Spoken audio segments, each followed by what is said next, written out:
இந்த படத்துடைய பேரு captain America the first Avenger. இனிமே நம்ம கதைக்குள்ள போயிடலாம். படத்தோட ஆரம்பத்துல சயின்டிஸ்ட் எல்லாம் ஆர்டிக்ல எதையோ கண்டுபிடிச்சிருக்காங்க. இங்க ஒரு பழைய ஏர்கிராஃப்ட் இருக்கு. ரஷ்யன் ஆயில் டீம் போடுற நிறைய பேர் இங்க சுத்திட்டு தான் இருக்கிறாங்க. ஆனா அவங்களாம் ஏன் கண்டுபிடிக்கலன்னா இந்த இடத்துடைய நிலப்பரப்பு மாறிட்டே இருக்கும். இப்ப இருக்க நிலப்பரப்புக்கு இந்த ஏர்கிராஃப்ட் வெளியே தெரியுது. இதை ஓட்ட போட்டு உள்ள போறாங்க. உள்ள போய் பார்த்தா கேப்டன் அமெரிக்காவுடைய ஷீல்ட் இருக்கு. இப்ப அப்படியே நார்வே தாட்ஸ் பேக்ல மார்ச் 1942 காட்டுறாங்க. இப்ப இரண்டாம் உலக போர் நடந்துட்டு இருக்கு. இந்த பகுதியை ஜெர்மன் ஆக்குபை பண்ணிருக்காங்க. அப்ப இங்க நாசியுடைய லெப்டினன்ட் ஜெனரலும் ஹைட்ராவுடைய தலைவனுமான யோஹான் ஷிமிட்னு ஒருத்தன் வரான். டெசராக்ட தேடித்தான் வந்திருக்கான். மத்தவங்களுக்கு மூட நம்பிக்கையா இருக்கிறது நமக்கு அறிவியல்னு நல்லாவே தெரியும்ல. அப்ப எதுக்கு நீ ஒளிச்சு வைக்க ட்ரை பண்றேன்னு சொல்லி ஒரு கல்லறையை இவங்க திறந்து பாக்குறாங்க. ஆனா உள்ள டெசராக்டுடைய ஃபேக் தான் இருக்கு. ஓடினுடைய புதையல் அறையில இருக்கும் இந்த அணிகலனான டெசராக்ட இப்படி யாரும் புதைச்சு வச்சிருக்க மாட்டாங்கன்னு எனக்கு தெரியும். இங்க எக்ட்ராசிலுடைய சிம்பிள் இருக்கு. எக்ட்ராசில்னா tree of the world, 9 realms இணைக்கிற காஸ்மிக் நெபுலா. இத கார்டியன் ஆஃப் விஸ்டம்னு சொல்லுவாங்க. இந்த இடத்துல ஒரு பட்டன் மாதிரி இருக்கு. அதை அழுத்தணும்னே ஒரு பெட்டி ஓபன் ஆகுது. உள்ளதான் டெசராக்ட் இருக்கு. இதை பாதுகாத்தவரோ இது சாதா மனுஷனுடைய பார்வைக்கு இல்ல. இது உன்னை எரிச்சிடுன்னு சொன்னதுக்கு ஷிமிட் இவரை சுட்டு கொண்டு நான் ஏற்கனவே எரிஞ்சிட்டேன்னு சொல்லி இங்க உள்ள மத்தவங்களையும் கொல்ல சொல்லிடுறான். இதுக்கப்புறம் நியூயார்க் சிட்டியை காமிக்கிறாங்க. யூஎஸ் ஆர்மில சேர்றதுக்காக இங்க உள்ளவங்களை எல்லாம் செலக்ட் பண்ணிருக்காங்க. இவன் தான் ஸ்டீவன் கிராண்ட் ராஜர்ஸ்.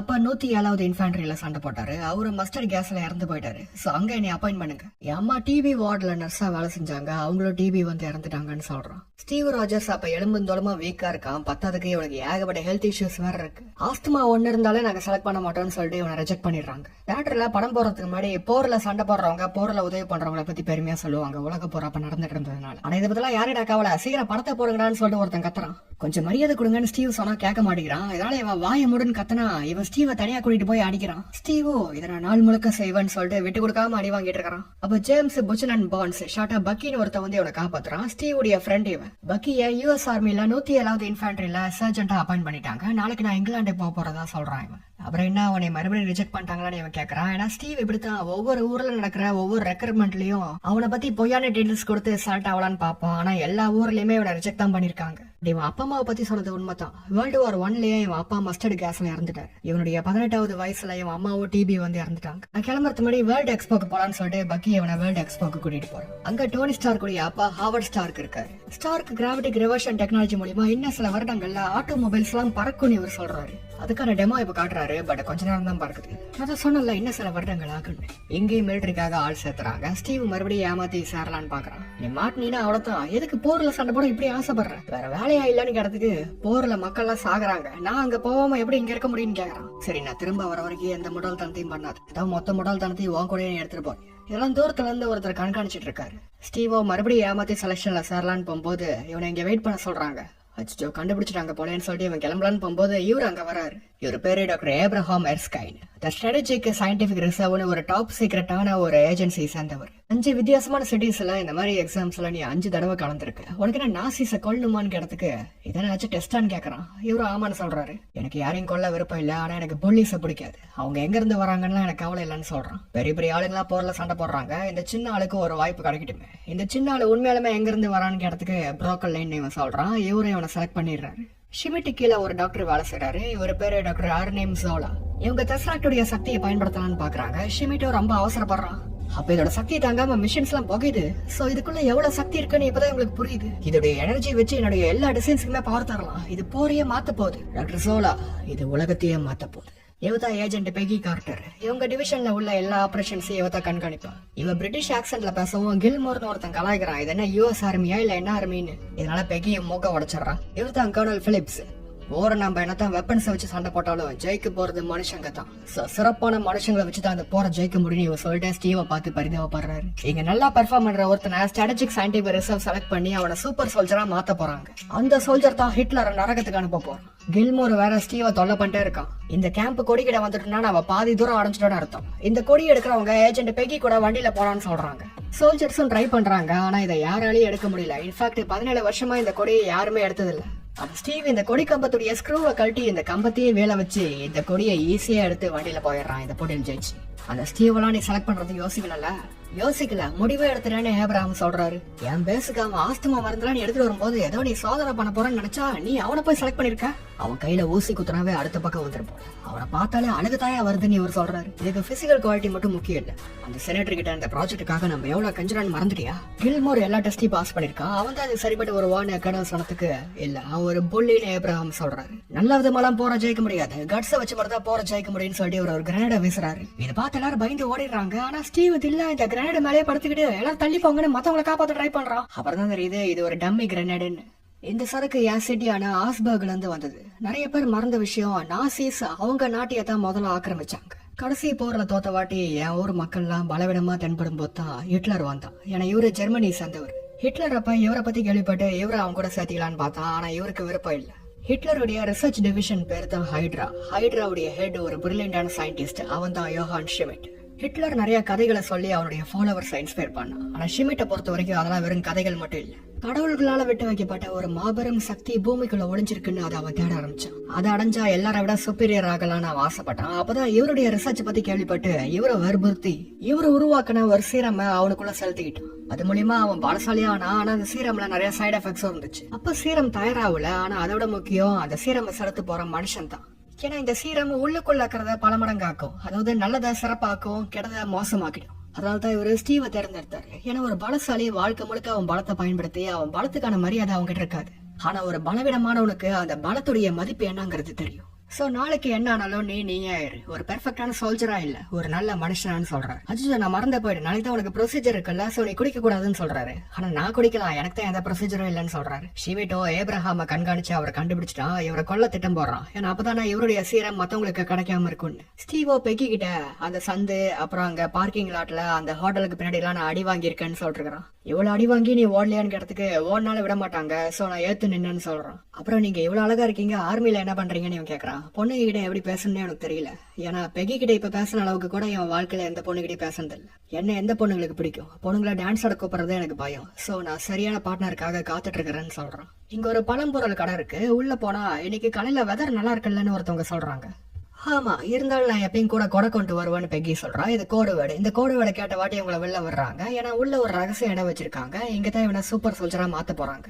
இவர் தான் இவங்களுக்கு ஹெல்ப் பண்ற செனட்டர். அவர்கிட்ட இந்த சிட்டியுடைய பவர் கிரிடுக்கு ஆக்சஸ் வாங்கிடுறாங்க. ஏன்னா இந்த ப்ராசஸ்க்கு ஏகப்பட பவர் தேவைப்படுது. அப்ப செனட்டர் ஸ்டீவை பார்த்து யாராச்சும் இந்த பையனுக்கு சாண்ட்விச் சாப்பிட கொடுங்கப்பான்னு கலாய்க்கிறாரு. ஸ்டீவுக்கு ஃபர்ஸ்ட் ஒரு ஊசி குத்துறாங்க. பரவாயில்ல, இது அவ்வளோக்கா வலிக்கலான்னு சொல்றான் இவன். அது சாதாரண பென்சிலின் தான் சொல்றாரு. இதுக்கப்புறம் தான் நிறைய மைக்ரோ இன்ஜெக்ஷன்ஸ் மூலியமா இவன் மசில்ஸுக்குள்ள அந்த சீரமை செலுத்துறாங்க. இது செம்மையா வலிக்குது. இந்த சீரம் உடனடியா செல்களுடைய மாற்றத்தை ஏற்படுத்தும். இப்ப ஹாவர்ட் ஸ்டார்க் உருவாக்கின ஒரு மிஷின்குள்ள ஸ்டீவை போட்டி இவன் மேல வைட்டர் ரேஸ்னு ஒரு ரேஸ் அனுப்புறாங்க இவனுடைய வளர்ச்சிக்கு உதவுறதுக்கு. ஹாவர்ட கொஞ்சமா அந்த ரேஸோடைய பர்சன்டேஜ் அதிகப்படுத்துறாரு. ஸ்டீவோ வலி தாங்காம கத்துன்னு கத்துறான். ஸ்டார்க் அந்த ரியாக்டர் ஆஃப் பண்ணிடுன்னு சொன்னா இல்ல வேணாம் என்னால முடியும்னு சொல்றான் ஸ்டீவ். அவடும் 100% இந்த ரேஸ் அனுப்புறாரு. சுத்தி இருந்த மெஷின்ஸ் எல்லாம் ஸ்பார்க் ஆகுது. கடைசியா இந்த எக்ஸ்பெரிமெண்ட் சக்சஸ்ஃபுல் ஆயிடுச்சு. ஏன்னா அப்படி இருந்த ஸ்டீவ் இப்படி ஆயிட்டான். இவனை பார்த்து எல்லாரும் ஆடி போயிடுறாங்க. ஸ்டேட் டிபார்ட்மெண்ட் சேர்ந்தவன் சொல்லி ஒரு நாசி உளவாளி ஏமாத்தி இங்க ஊடுருவி இருக்கான். அவன் ஒரு பாம்பை வெடிக்க வச்சு எல்லாரையும் திருப்பி ஏப்ரஹாம சுட்டு இங்க இருந்து ஓடுறான். இவரும் சாக போகும்போது ஸ்டீவ் கிட்ட நீ யாருங்கிறத ஞாபகப்படுத்திட்டு இறந்துடுறாரு. இவர் இறந்ததுல ஸ்டீவ் ரொம்ப கோவமாயிடுறான். இதுக்கப்புறம் அந்த உளவாளியை சேஸ் பண்ண ஆரம்பிச்சிடறான். ஸ்டீவால இப்ப நல்லா வேகமா ஓட முடியுது, நல்லா பலசாலியா ஆயிட்டான். இவ்வளவு ஹைட்டுக்கு எவ்வளவு ஜம்ப் பண்ணவும் முடியுது. சோ அந்த உளவாளி போன டாக்ஸிவே அவன் சேஸ் பண்ணி பிடிச்சிடறான். உளவாளி ஷூட் பண்ணா கார் கதை வச்சு அவன் தப்பிச்சுக்கிறான். அப்ப அந்த உளவாளி ஒரு சின்ன பையனை பிணை கைதியா பிடிச்சு அந்த பையனை தண்ணியில வீசி அவனை தஸ்திருப்பான். நல்லவேளை அந்த பையனுக்கு நீச்சல் தெரியும். சோ நீங்க போய் அவனை பிடிங்கன்னு அந்த பையன் சொல்றான். உளவாளியோ ஒரு சம்மரைன்ல இங்க இருந்து தப்பிக்க பாக்குறான். ஸ்டீவோ வேகமா நீந்தி இந்த சம்மரைனை பிடிச்சு இந்த உளவாளியை பிடிச்சிடறான். யாரு நீன்னு கேட்டதுக்கு வர இருக்க நிறைய பேர்ல நான் ஆள். ஒரு தலை வெட்டினா அதே இடத்துல இன்னும் 2 தலைகள் முளைக்கும். ஹெயில் ஹைட்ரான் இவன் விஷத்தை சாப்பிட்டு செத்து போயிடுறான். ஷிமிட்டோ மத்தவங்களுக்கு தசராக்டுடைய சக்தியை டெமோ காட்டுறான். என்ன மேஜிக்கை பயன்படுத்தி இந்த போர் ஜெயிக்கலான்னு பாக்குறியா? மேஜிக் இல்ல, சயின்ஸ். உலகத்துல உள்ள எல்லா தலைநகரங்களையும் தாக்கக்கூடிய அளவுக்கு இதுல சக்தி இருக்கு. கடவுள்களுடைய சக்தியை நான் அடைஞ்சிருக்கேன். என்ன ஜெர்மனி கேபிட்டல் பெர்லினின் நீ தாக்க திட்டம் போட்டிருக்க? ஃபியூரர் முன்னாடி உடைய கொண்டு போய் தண்டிக்க போறதா இவங்க சொல்றாங்க. ஃபியூரர்னா ஜெர்மன்ல தலைவர்னு அர்த்தம். ஹிட்லரை சொல்றாங்க. ஆனா இப்படி சொன்ன நாசிக்காரங்களையே தசராக்டுடைய சக்தியை வச்சு தாக்கி காலி பண்ணிடுறான். ஏன்னா ஹிட்லருடைய நிழல்ல இருந்தா ஹைட்ரா இதுக்கு மேல வளராதுன்னு ஹைட்ராவை ஒரு தனி அமைப்பா ஹிட்லரை விட்டு பிரிஞ்சு வளர்த்தலாம்னு பாக்குறான். ஒரு பக்கம் ஸ்டீவுடைய பிளட் சாம்பிள்ஸ் எல்லாம் கலெக்ட் பண்ணிட்டு இருக்காங்க. அந்த சீரம் என்னுடைய ஜெனடிக் கோடோட லாக் ஆயிருச்சு இல்ல.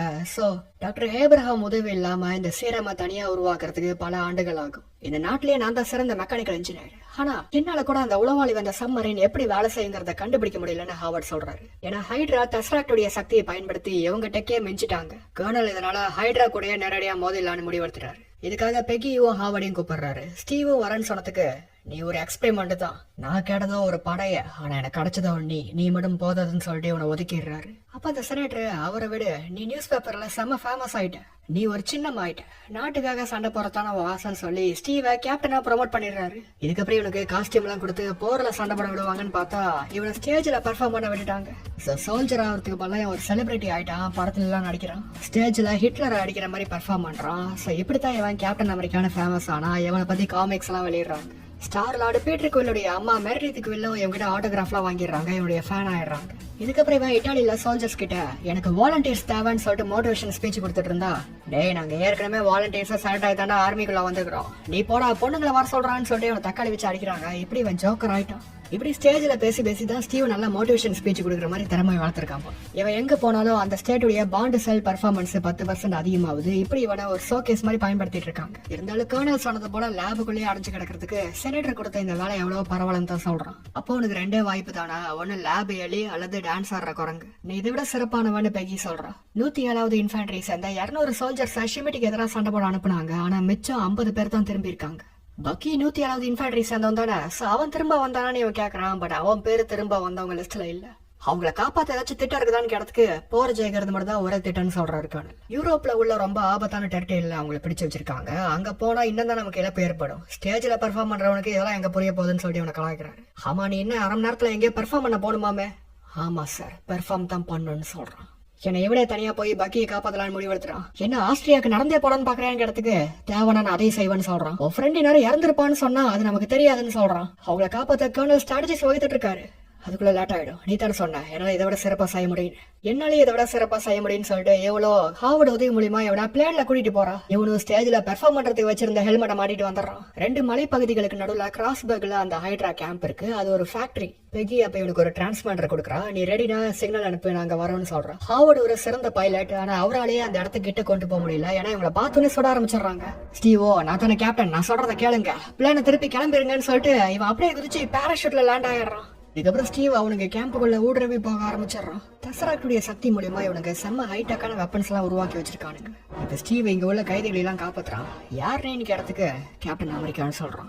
பக்கி இங்க இல்ல. சோ பக்கி தேடி இன்னும் உள்ள போலான்னு பாக்குறான். வேணா ஆபத்துன்னு சொன்னா நான் அடால்ஃப் ஹிட்லரே 200 தடவைக்கு மேல அடிச்சிருக்கேன்னு இவன் ஸ்டேஜ்ல பெர்ஃபார்ம் பண்ணத சொல்றான். இவன் காப்பாத்துற மத்தவங்க எல்லாம் ஹைட்ராவுடைய வெப்பன்ஸை வச்சு ஹைட்ரா ஆளுங்களை தாக்குறாங்க. ஷிமிட் அப்ப ஸ்டீவை பார்த்து நம்ம படையாளி ஈடு கொடுக்க முடியாதுன்னு சொல்லி இந்த இடம் தானா வெடிச்சு அழிற மாதிரி டைமர்ல செட் பண்ணிடுறான். தப்பியறதுக்கு முன்னாடி இங்க இருந்த டெசராக்டையும் எடுத்துக்கிறான். ஒரு பக்கம் ஸ்டீவோ பக்கியை கண்டுபிடிச்சிட்டான். பக்கி நீ செத்து போயிட்டேன்னு நினைச்சேன், நீ குட்டியா இருக்கலாம் நினைச்சிட்டு இருந்தேன், இப்ப எப்படி நீ திடீர்னு பெருசான. அந்த டைமர் முடிஞ்சு இந்த இடத்துல உள்ளதெல்லாம் அழிய ஆரம்பிச்சிருச்சு. கேப்டன் அமெரிக்கா நீ நடிச்ச படங்களுக்கு நான் பெரிய ஃபேன். ஷிமிட்டும் செம ஸ்ட்ராங்கா இருக்கான். சோலா அப்ப இவங்க தப்பிக்காத மாதிரி இங்க இருக்க பிரிட்ஜை எடுத்து விடுறாரு. டாக்டர் ஏப்ரஹாமுடைய மிகப்பெரிய சக்சஸ் நான் தான் சொல்லிட்டு ஷிமிட் அப்ப அவனுடைய உண்மையான உருவத்தை காட்டுறான். அவர் சொன்ன சைட் எஃபெக்ட்ஸ் இதான். எவன் ஸ்டீவ் நீ இந்த மாதிரி ஏதாச்சும் தோல் மாட்டிருக்கியா? ஷிமிட் இதுக்கப்புறம் ஒரு பிளேன்ல இங்க இருந்து தப்பிச்சிடறான். சோலாவோ இவன் கார்ல இங்க இருந்து தப்பிச்சிடுறான்.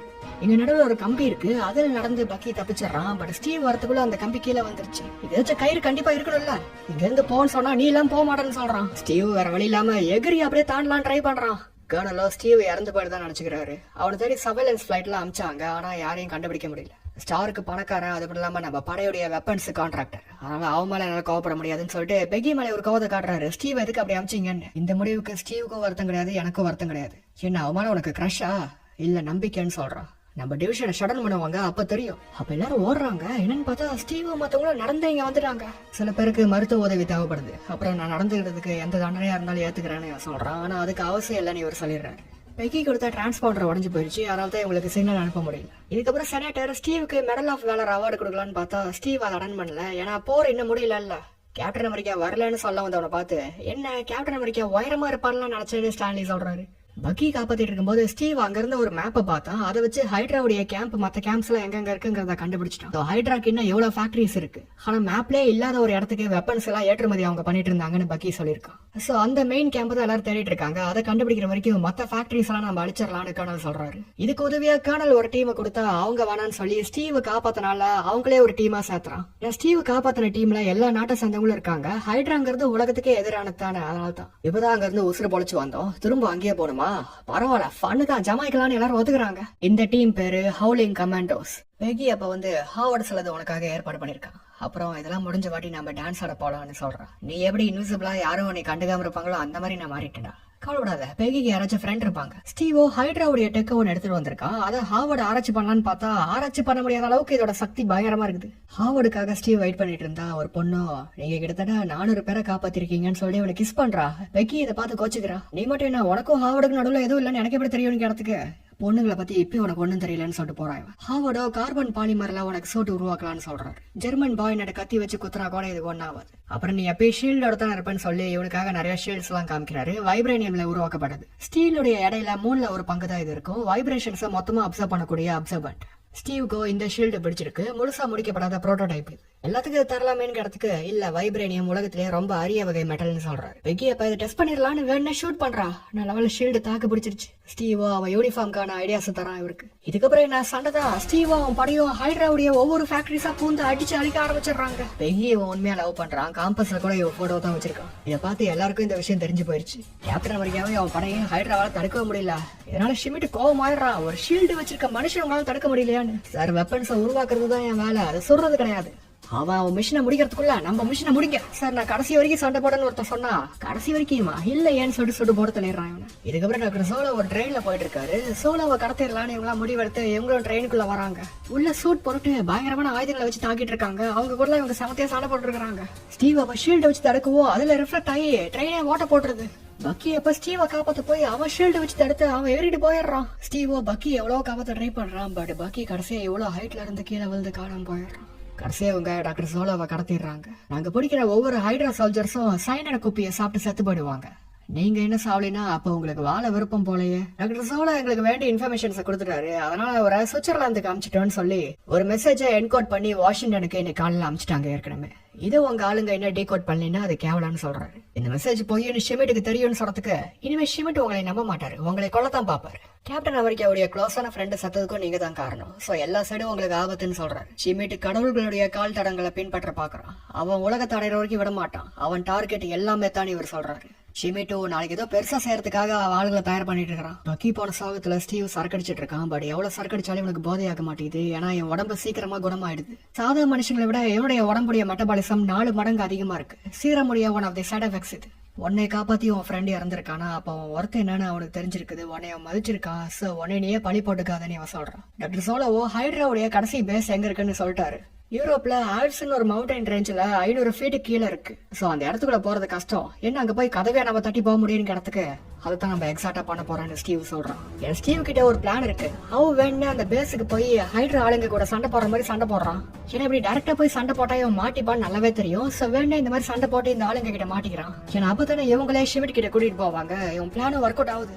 எல்லாத்துக்கும் ஒரு எல்லை இருக்கு கேப்டன். உன்கிட்ட அப்படி என்ன ஸ்பெஷலா அந்த டாக்டர் ஆபிரகாம் பார்த்தாரு? ஒன்னே இல்ல, புரோக்கலின்ல சேர்ந்த ஒரு சின்ன பையன், அவ்வளவுதான். இதுக்கடி இவனை அடிச்சா இதனால 4 முழுக்க செய்ய முடியும்னு சொல்றான். தெரியும் சொல்லிட்டு இவனை ஒரே அடியா போடுதலான்னு போகும்போது இவன் ஆளுங்கெல்லாம் கயிறுல சறுக்கிக்கிட்டே இங்க வந்துடுறாங்க. எப்படி ஸ்டீவ் வச்சு இவங்க எல்லாம் தஸ்திருப்பி ஆளுங்கெல்லாம் உள்ள வந்து அடிக்க ஆரம்பிச்சிட்டாங்க. பெகி இன்னும் நிறைய படையை கூட்டிட்டு வரான். கர்னலும் வந்துட்டாரு. ஸ்டீவோ ஷிமிட்டை ஃபாலோ பண்ணி போயிட்டு இருக்கான். ஷிமிட்டோ சூப்பர் பாம்பருங்கிற ஒரு பிளேனுக்கு தஸ்ராக்ட் மூலியமா சக்தி கொடுத்து இது ஆட்டோமேட்டிக்கா நியூயார்க் சிட்டியை தாக்குற மாதிரி செட் பண்ணிடுறான். இந்த பிளேனை ஸ்டீவால ஓடி பிடிக்க முடியல. நல்லவேளை கர்னலும் பெகி எழுப்பிட்டு தராங்க வண்டியில. ஹைட்ராக்காரங்க வண்டி தான் இது. செம ஃபர்ஸ்டா போகுது. இவன் கிளம்புறது மாதிரி பெகியோட கிஸ் தரா. இவன் ஷாக்ல கர்னலை பார்த்தா நானும் அவனுக்கு கிஸ் பண்ண மாட்டேன்னு சொல்றாரு. இதுக்கப்புறம் இவன் எகிரி கஷ்டப்படி இந்த பிளேனை பிடிச்சி இந்த பிளேனுக்குள்ள போயிடுறான். உள்ள ஒரு பெரிய பாம்பு இருக்கு. நியூயார்க் மட்டும் இல்ல, வெவ்வேறு ஊர்களை தாக்குற மாதிரி நிறைய பாம்ஸ் இருக்கு. அப்போ ஒருத்தன் நியூயார்க் தாக்குற இந்த பாம்பை எடுத்துட்டு கிளம்பலான்னு போகும்போது ஸ்டீவ் கஷ்டப்பட்டு ஏர்லயே கூட சண்டை போட்டு இந்த பாம்பை இவன் கட்டுப்படுத்தி திரும்ப இதை பிளேனுக்குள்ளேயே கொண்டு வந்துடுறான். நீ வீட்டு கொடுக்க மாடலன்னு சொல்லி ஷிமிட்டையும் கூட நேரடியா மோத ஆரம்பிச்சிடறான். 2 பேருக்குள்ள சரிசமமான சண்டையா போகுது. பிளேனோ ஆட்டோ பைலட்ல போயிட்டு இருக்கு. கடவுள்களுடைய சக்தியை நீ அடையலாண்டா. ஆனா அதுக்கு பதிலா நெஞ்சில கொடியை வச்சுக்கிட்டு நாடுகள் சண்டை போடுற பேட்டல்ல நீ சண்டை போட்டு இருக்க. எதிர்காலத்தை நான் பார்த்தேன். எதிர்காலத்துல எந்த கொடிகளும் இல்ல. ஏன் எதிர்காலம் அது கிடையாது. கடைசியா அவன் தசராட்டே எடுத்துடுறான். அதோடைய சக்தியில ஸ்பேஸே தெரியுது. இதுக்கப்புறம் இதோட சக்தியில இவன் எங்கேயும் காணாம போயிடுறான். இப்படிதான் ரெட் ஸ்கல் வார்மீர் கிரகத்துக்கு போனான். டெசராக்டோ பிளேனையே உருக்கிக்கிட்டு கடல்ல விழுந்துருச்சு. பெகி அப்ப ஸ்டீவ் உன் கோஆர்டினேட்ஸ் சொல்லு, எங்க சேஃபா லேண்ட் ஆகலாம்னு நான் சொல்றேன்னு சொல்றான். ஆனா இதை சேஃபா லேண்ட் பண்ண முடியாது, இதை ஃபோர்ஸ் பண்ணி கிராஷ் பண்ண முடியும். ஹாவோட நான் கூப்பிடுறேன்னு சொன்னதுக்கு அதெல்லாம் டைம் இல்ல, ஏன்னா இது நியூயார்க் நோக்கி போயிட்டு இருக்குன்னு சொல்றான். இதை தண்ணியில தான் மூழ்கடிச்சாகணும், எனக்கு கொஞ்சம் விட்டாலும் இது நியூயார்க் சிட்டில மோதி ஏகோட பேர் அங்க இறந்துருவாங்க. பெகி இதான் என் முடிவு. ஆமா அந்த டான்ஸ் எப்ப இடத்துக்கு அடுத்த சனிக்கிழமை ஸ்டோருக்கு கிளப்லன்னு சொல்றான். 8 மணிக்கு லேட் ஆகாம வந்துரு. ஆனா எனக்கு இப்பயே டான்ஸ் ஆட தெரியாதுன்னு சொன்னதுக்கு நான் உனக்கு சொல்லி தரேன், நீ வந்துருன்னு சொல்றான். ஸ்டீவ் கடைசியா பிளேனை ஆர்டிகிள கிராஷ் பண்ணிட்டான். இவன் சிக்னல் கட் ஆயிடுச்சு. இதுக்கப்புறம் 2ஆம் உலக போரா இவங்க ஜெயிச்சிடறாங்க. எனர்ஜி சிக்னேச்சரை வச்சு தசராக்டை இவங்க கண்டுபிடிச்சிடறாங்க. ஆனா இதுக்கு மேல எந்த சிக்னேச்சரும் இல்லைன்னு சொல்றாங்க. ஹாவர்டு தேடிட்டே இருங்கன்னு சொல்றாரு. ஏன்னா ஸ்டீவ் இவங்க என்ன கண்டுபிடிக்கல. லாஸ்டா இவன் இறந்து போய்தான் நினைச்சுக்கிறாங்க. இதுக்கப்புறம் தான் 70 வருஷம் கழிச்சு இவனை உறைஞ்சு போன நிலையில கண்டுபிடிக்கிறாங்க.